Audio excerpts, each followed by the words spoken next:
अस्सलाम वालेकुम, आप देख रहे हैं औसाफ डिजिटल और मैं हूं वसीम अहमद मलिक। आज आपसे कश्मीर इंतखाबात के हवाले से बात करना है। और आज 26 जुलाई है और कश्मीर इंतखाबात के जो गैर हतमी और गैर सरकारी नताइज हैं, जो अब तक की लेटेस्ट इन्फॉर्मेशन है वो आपसे शेयर करूंगा। और ये भी है कि जो अभी तक की इतलात हैं उसमें पाकिस्तान तहरीक इंसाफ ने सादा अक्सरियत हासिल कर रही है और बाकी जमातों ने कितने वोट हासिल किए, कितनी सीटें हासिल की, ये आपको बताऊँगा। और इसके अलावा जो बदकिस्मती की एक और बात है कि आज़ाद कश्मीर के इंतखाबात हारने के बाद जो पाकिस्तान मुस्लिम लीग नून के कश्मीर की क़यादत के सीनियर रहनुमा हैं, उन्होंने किस तरह कश्मीर मुखालिफ या बिलखुसूस पाकिस्तान मुखालिफ बयानात दिए हैं वो आपके सामने रखूँगा। और यहाँ पर यह भी आपको बताऊँगा कि जो पाकिस्तान मुस्लिम लीग नून है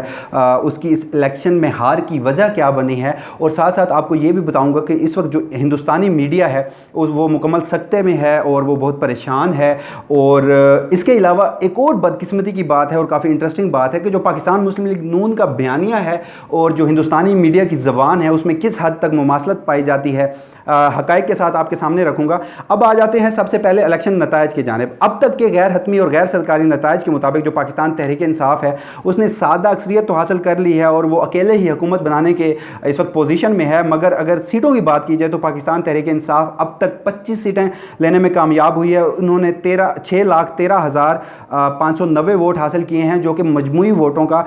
32.5% बनता है। इसके अलावा अगर पाकिस्तान पीपल्स पार्टी की बात की जाए तो हैरान कुन तौर पर पाकिस्तान पीपल्स पार्टी ने 11 नशिस्तें हासिल की हैं, पाकिस्तान मुस्लिम लीग नून ने 6, मुस्लिम कॉन्फ्रेंस ने 1 और जबकि जो पाकिस्तान पीपल्स पार्टी कश्मीर है उसने 1 सीट हासिल की है। और अभी तक एक ऐसी सीट है जिसके जो नताइज हैं वो रोक दिए गए हैं और उनके चंद ऐसे पोलिंग स्टेशन हैं जहां पर बद इंतज़ामी हुई थी और पोलिंग रोक दी गई थी। अब वो पोलिंग दोबारा होगी तो इसके नताइज सामने आएंगे। अब आपने देखा कि किस तरह जब ये इंतखाबात के नताइज आए तो जो अपोजिशन थी बिलखुसूस पाकिस्तान मुस्लिम लीग नून, और अगर फिर स्पेसिफिक करें तो पाकिस्तान मुस्लिम लीग नून की जो रहनुमा है मरीम नवाज़ साहिबा, उन्होंने एक बार फिर धांधली का रोना रोया और इस इंतखाबात को और इनके नताइज को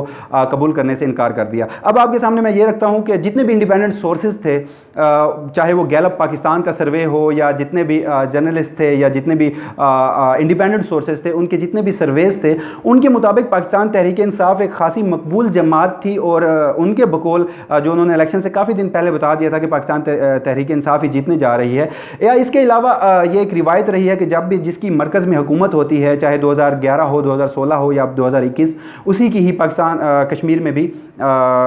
जो हुकूमत है वो बनाता है या वो हुकूमत बनती रहती है। अब आ जाते हैं कश्मीर मुखालिफ बयानात के ऊपर। अब ये कितनी बदकिस्मती की बात है कि जो कश्मीर का साबिक वज़ीर आज़म था राजा फ़ारूक हैदर, जब वो कल अपनी एक नशिस्त हारे हैं और उसके बाद जब उन्होंने पाकिस्तान के एक निजी चैनल से गुफ्तगू की है तो उसमें उन्होंने कश्मीरियों को एक ग़ुलाम कौम कह दिया। और उन्होंने ये कहा कि जो कश्मीरी हैं वो 250 सालों से मुख्तलिफ़ हुक्मरानों के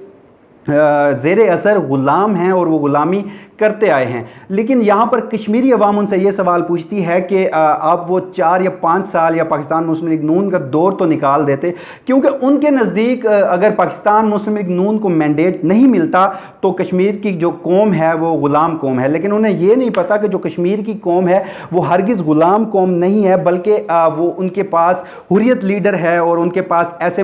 जो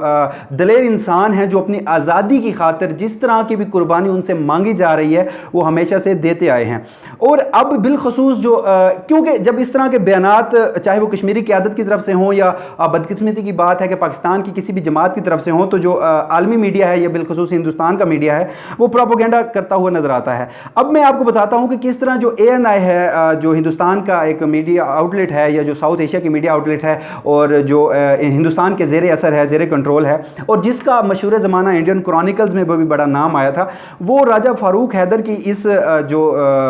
बयान है उसे किस तरह कोट करते हैं आप मेरी साइड स्क्रीन पर भी देख रहे हैं। और मैं आपको जो उसकी हेडलाइन है वो भी पढ़ के बता देता हूँ। वो कहते हैं, after losing election Pakistan occupied Kashmir, prime minister Haider's call out slaves mentality of Kashmir people.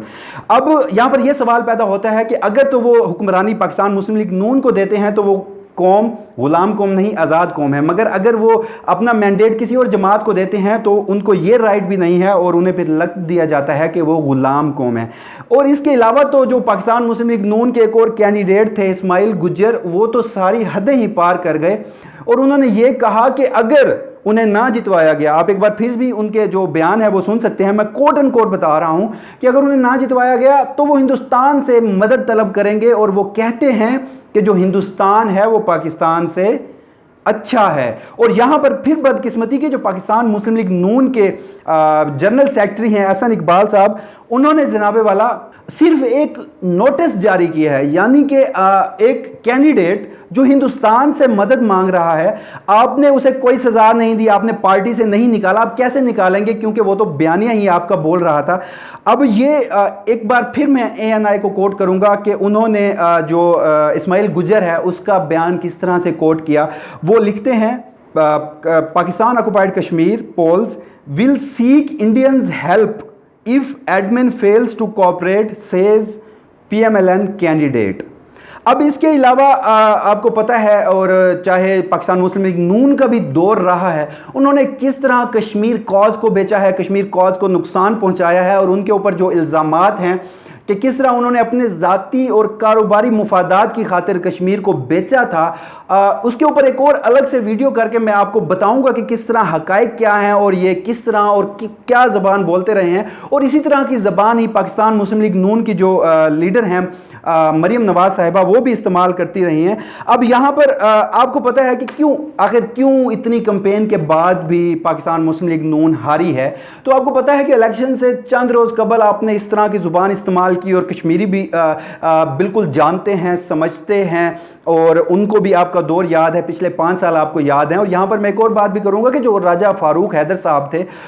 میں نے انہیں بذات خود 2-3 جگہ جو کشمیر کے حوالے سے جو اسلام آباد میں کانفرنس تھی, میں اسے رپورٹ کرنے کی خاطر جب ہم گئے تو وہ انتہائی غصے میں دکھائی دیتے تھے, وہ ناراض دکھائی دیتے تھے, کبھی وہ کانفرنس چھوڑ کر چلے جاتے تھے, اور ان کا جو غصہ تھا وہ بالکل سمجھ سے بالا تر تھا. اور اس بار پاکستان مسلم لیگ نون کی حکومت کے بعد بھی پاکستان تحریک انصاف کی حکومت نے بھی کشمیر کو ریکارڈ بجٹ اور ریکارڈ فنڈز دیے تھے, مگر کوئی اس طرح کا ایک کام بھی نہیں ہوا کہ جو راجہ فاروق حیدر یا بالخصوص پاکستان مسلم لیگ نون کے کریڈٹ میں جاتا ہو. وہاں پر جتنی بھی ڈیولپمنٹ ہوئی ہے وہ تمام تر ڈیولپمنٹ چاہے جتنی بھی ہوئی ہے, کم ہوئی ہے وہ زیادہ ہوئی ہے, وہ پاکستان پیپلز پارٹی کے دور میں ہوئی ہے. اب جو الیکشن سے ایک روز قبل ہی پاکستان مسلم لیگ نون کے جو قائد ہیں جو اس وقت باہر ہیں, لندن میں بیٹھے ہیں, میاں محمد نواز شریف, وہ ملاقات کر لیتے ہیں حمداللہ محب سے, اور جو پاکستان کے خلاف اتنی گھٹیا زبان استعمال کرتے ہیں, پاکستان کے خلاف بدتمیزی کرتے ہیں, اور ریاست پاکستان کی طرف سے جب انہیں بین کیا گیا ہے تو ان سے ملاقات کرتے ہیں. اور اس کے بعد جو بیٹی ہیں ان کی, جو خود کو کشمیر کی بیٹی کہتی ہیں مریم نواز, وہ اس کے بعد آرگومنٹس یہ دیتی ہیں کہ یہ ملاقات کی ہے اور یہ ملاقات کیوں ضروری تھی, اور وہ اس کو کمپیئر کرنے کے لیے پاکستان کے آرمی چیف کی ایک پرانی تصویر بھی جو حمداللہ محب کے ساتھ تھی وہ دکھائی دیتے ہیں. لیکن جو حمداللہ محب ہے انہوں نے اسی مئی 2021 میں ہی پاکستان کے خلاف اس طرح کے الفاظ یوز کیے جو کہ میں اس وقت آپ کی اسکرین پر نہیں بول سکتا کیونکہ یہ ویڈیوز فیملیز بھی دیکھتی ہیں, تو وہ اتنی ہی گھٹیا زبان تھی. مگر وہاں پر ملاقات کر رہے ہیں تو آپ کو ایک بات بتاتا چلوں کہ کشمیری ہم سے زیادہ پاکستانی ہیں, کشمیری ہم سے زیادہ پیٹریاٹک ہیں. ہم پاکستان میں پیدا ہوئے, بے شک جو ہماری سوائل ہے ان سے ہماری محبت ہے, مگر کشمیریوں نے قربانیاں دے کر, جان کی قربانیاں دے کر, مال کی قربانیاں دے کر, وہاں آج بھی کوئی شہید ہوتا ہے ہندوستان کی جو وحشیانہ تشدد ہے اس کے بعد تو وہ پاکستانی پرچم میں لپٹا جاتا ہے, تو وہ کس طرح آپ کو ووٹ دیتے, اور جیسا کہ میں نے کہا کہ کس طرح انہوں نے کشمیر کاز کو بھی بیچا. اب یہاں پر آ جاتے ہیں کہ جو ہندوستانی میڈیا ہے وہ کس طرح مماثلت ہے اس کی پاکستان مسلم لیگ نون کے بیانات کے ساتھ. میں آپ کو ایک ابھی میری سائیڈ سکرین پر آپ ایک فوٹیج دیکھیں گے جو کہ ہندوستان کے ایک صحافی ہیں جن کا نام ہے آدتیہ راج کال, اور یہ جو نیوز 18 ہے ہندوستان کی ایک میڈیا آؤٹ لیٹ ہے اس کے وہ ایڈیٹر ہیں. اور آپ میری سائیڈ سکرین پر بھی دیکھ سکتے ہیں کہ وہ اپنے ایک ٹویٹ میں لکھتے ہیں election commission of Pakistan occupied Kashmir, اور نیچے انہوں نے تصویر لگائی ہوئی ہے پاکستان کی ملٹری اسٹیبلشمنٹ کی, اور بہت سارے جرنلز بیٹھے ہیں. اور آپ کو بھی پتا ہوگا پچھلے دنوں سوشل میڈیا پر الیکشن سے 2-4 دن پہلے مریم نواز ہوں یا جتنے بھی پاکستان مسلم لیگ نون کے لیڈران تھے, ان کے جو بیانات تھے اور ان کی جو ٹویٹس تھی وہ کس حد تک مماثلت ہے. ناظرین, ہندوستانی میڈیا تو اس حد تک ہرزہ سرائی میں آگے چلا گیا کہ وہاں پر جو کل 2 شہادتیں ہوئی ہیں پاکستان تحریک انصاف کے کارکنان کی, انہوں نے اس چیز کو اس طرح کوٹ کیا اور انہوں نے یہ کہا کہ جناب جو پاکستان کی آرمی ہے وہ وہاں کے لوگوں کو مار رہی ہے, اور انہوں نے مار دیا ہے کیونکہ وہاں کے جو لوگ تھے, جو ووٹرز تھے کشمیری, وہ جو آرمی کی طرف سے کی جانے والی دھاندلی تھی اس کے خلاف احتجاج کر رہے تھے. چاہے ہندوستان کے جتنے بھی میڈیا آؤٹ لیٹس ہیں, دا ہندو ہو, دا انڈین ایکسپریس ہو, انڈین ٹریبیون ہو, اب تک ہو, NDTV ہو, یہ جتنے بھی ہیں یہ پاکستان کے خلاف اور بالخصوص ہندوستان اور جو پاکستان کا آزاد کشمیر ہے اس کے الیکشن کے خلاف حرصہ سرائی کرتے ہوئے نظر آئے ہیں. اب جتنی بھی لیٹسٹ انفارمیشن تھی وہ میں نے آپ کے سامنے رکھ دی ہے. بہت جلد ہی توقع کی جا رہی ہے کہ جو الیکشن کمیشن ہے وہ جو حتمی ذرائع ہیں اور جو سرکاری جو نتائج ہوں گے ان کا اعلان کر دیا جائے گا. مگر اب تک کی یہ خبر ہے کہ پاکستان تحریک انصاف وہاں پر علیحدہ ہی انڈیپینڈنٹلی حکومت بنانے کے پوزیشن میں ہے. ناظرین اب تک کی ویڈیو کے لیے اتنا ہی. اصاف ڈیجیٹل سے مجھے اجازت دیجیے. اللہ حافظ.